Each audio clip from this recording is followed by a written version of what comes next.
untuk pencarian anaknya.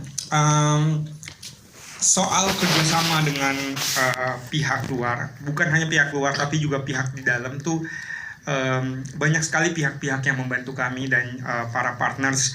Kami juga sangat bersyukur banyak orang-orang yang mau percaya sama project ini, sama film ini. Kami belum pernah bikin film genre sebelumnya tapi mereka bisa percaya. Mulai dari Legacy Pictures, dari Kui Entertainment, Phoenix Films, dan banyak lainnya, Volix, Dagelan, Invia.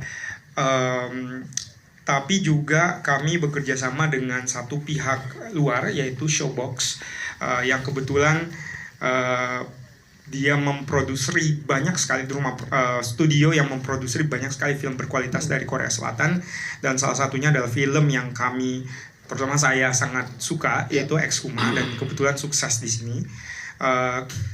Memang ada bantuan seorang teman kami yang mencoba mengenalkan waktu itu, kayak coba deh ngobrol, dia pengen melihat opportunity di Indonesia seperti apa, dan waktu itu saya coba email dan ngobrol, dan cukup cepat ya discussionnya, dan saya mencoba pitch dan mempresentasikan secara bisnis dan cerita, dan mengirimkan screener filmnya, dan ternyata dia suka dan langsung setuju untuk berpartisipasi. Saya rasa ini sangat buat kami juga sangat sebuah kesempatan yang bagus untuk bekerja sama dengan Showbox, dan terutama juga kita akan lihat, mohon doanya aja untuk melihat, siapa tahu memang film ini bisa didistribusikan bukan hanya di Indonesia. Semoga menjadi pemenang dulu di Indonesia dulu, lalu film ini bisa melangkah lebih jauh lagi dari keluar Indonesia. Amin. Dan kita butuh dukungan teman-teman yang ada di sini dan juga doanya. Terima kasih, tepuk tangan sekali lagi untuk Mas Edi.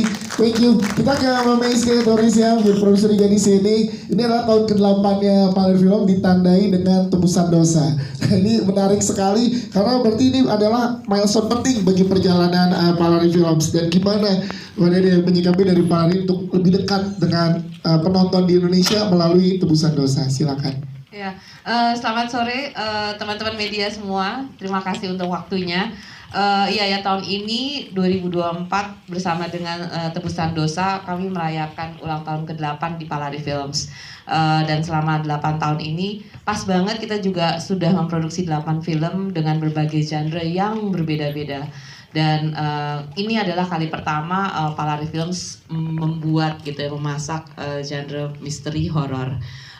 Kita senang banget selama ini sebagai sebuah sebagai sebuah kitchen kita bisa mempresentasikan berbagai macam jenis makanan itu, dan semoga mohon doanya dari teman-teman semua juga supaya kali ini makanan yang kita presentasikan Tebusan Dosa juga bisa dinikmati dan dirayakan bersama-sama.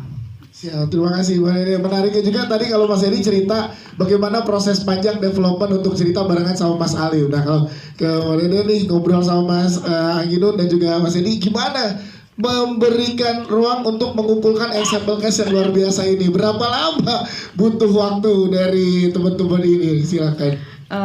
Ya tentunya saat lagi Edi, terutama Edi sama Anggi lah ya, awal ketemu pertama dan mulai ngobrolin gitu mau bikin film ini, kemudian juga ngajak Alim gitu untuk kerjasama.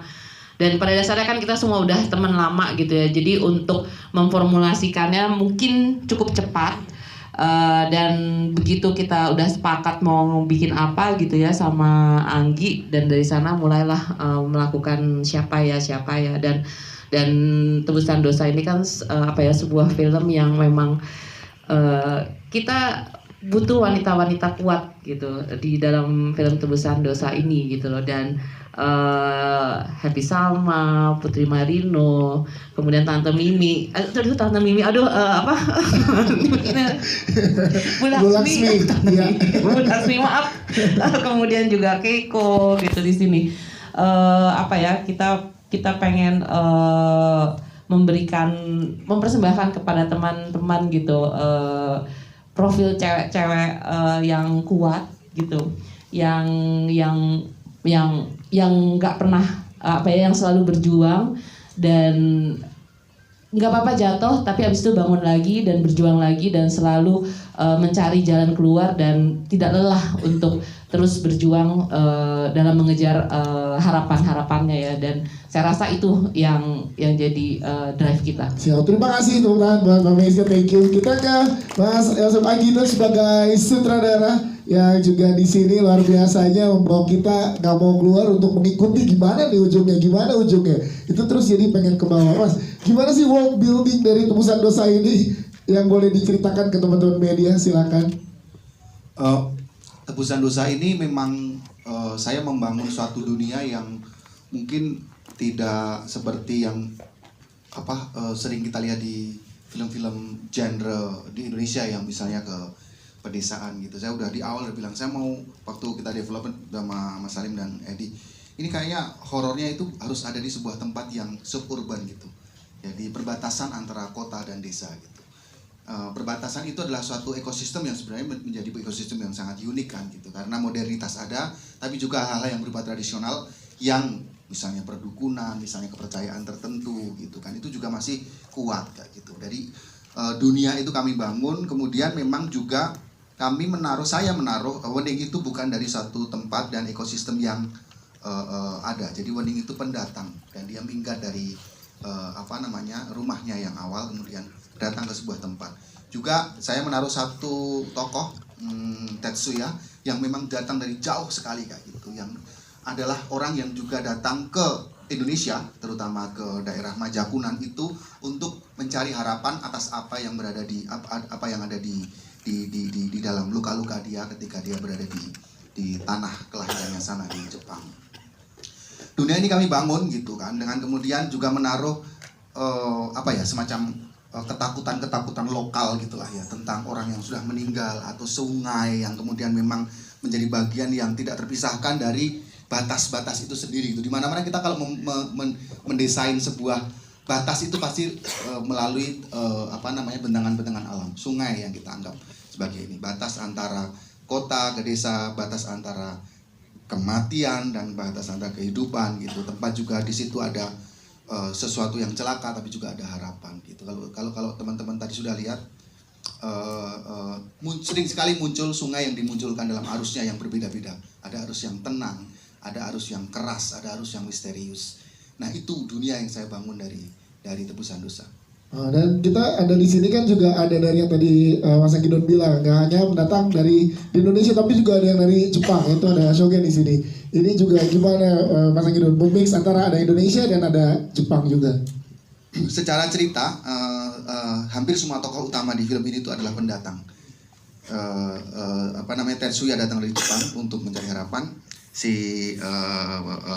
Tirta datang dari Jakarta karena dia dikesampingkan di Jakarta setelah menjadi atlet gagal gitu. Terus kemudian Wening yang juga sebenarnya lari dari satu kenyataan ke upaya untuk mencari penghidupan yang lebih baik kayak gitu. Nah,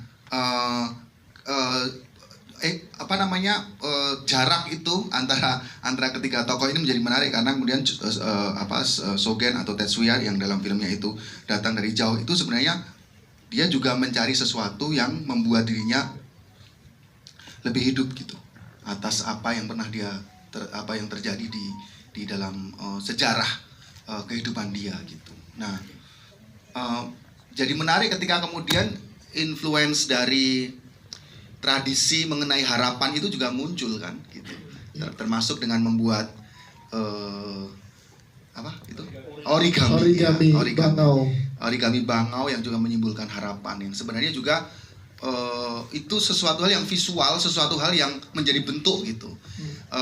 Di kita juga kita sebagai di Indonesia, budaya Indonesia yang sangat lekat dengan agama menyimpulkan harapan dengan gesturnya berdoa sebagai bagian dari harapan. Tapi dalam tradisi Jepang, harapan itu muncul juga sebagai bentuk yang bisa secara gestur bentuknya membuat origami gitu. Jadi mix culture itu memang saya ramu di situ untuk menunjukkan bahwa ya setiap orang itu sebenarnya dalam keterpurukannya yang dicari ya harapan.